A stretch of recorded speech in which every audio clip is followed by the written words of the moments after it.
Juste après la commémoration officielle, au Café La Bonne Bière, Chris s'assoit là où il avait pris place le soir du 13 novembre 2015. Les assaillants sont arrivés par là. Et c'est au moment où je suis rentré à l'intérieur que les coups de feu ont éclaté. Et c'est en ressortant du café que je me suis pris une balle de Kalachnikov au bras. C'était une nuit de cauchemar, une nuit de cauchemar, une nuit de cauchemar, vraiment. Un cauchemar que Chris a dû surmonter pour être là aujourd'hui. J'ai dû faire un effort pour revenir ici.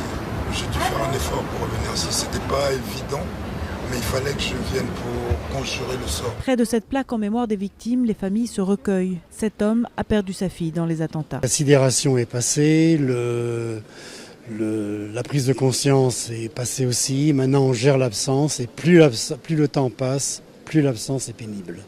Voilà. Et ça va durer. Au Stade de France, Bilal Blem Okono a vu l'explosion de près le 13 novembre. J'étais blessé là, le kamikaze a explosé là. J'étais, comme vous le constatez, à 3-5 mètres du premier kamikaze, première explosion. Cette commémoration était essentielle pour lui. Vous savez, les commémorations sont toujours une marque de respect pour les défunts et une marque de respect pour les vivants. C'est l'histoire maintenant, ça fait partie, c'est marqué dans le marbre. Aujourd'hui, il y a eu des victimes de guerre.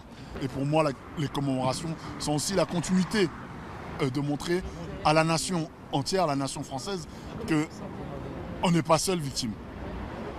Ils le sont à travers nous, parce qu'on n'a pas attaqué des individus, on a attaqué la République.